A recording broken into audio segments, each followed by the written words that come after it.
আপনি কোনো একটা কাজ শুরু করছেন, কিন্তু সেই কাজটা শেষ হচ্ছে না। বা আপনি কোনো একটা টপিকস নিয়ে লেখাপড়া শুরু করলেন, কিন্তু এটা শেষ করার আগেই আপনি ওটা ছেড়ে দিচ্ছেন।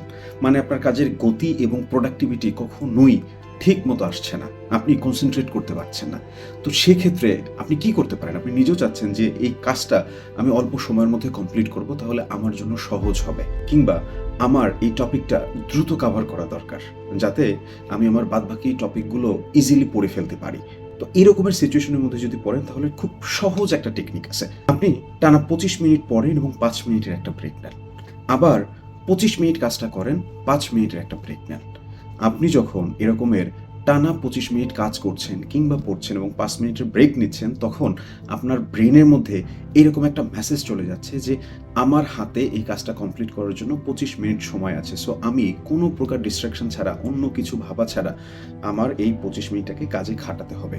আপনি যদি এই প্র্যাকটিসটা কন্টিনিউয়াসলি ৭-৮ দিন করেন, তাহলে আপনার ব্রেইনে কিন্তু এই জিনিসটা অ্যাডজাস্টেড হয়ে যাবে এবং আপনি খুব ইজিলি আপনার কাজটা কিংবা আপনার পড়াটা কমপ্লিট করতে পারবেন।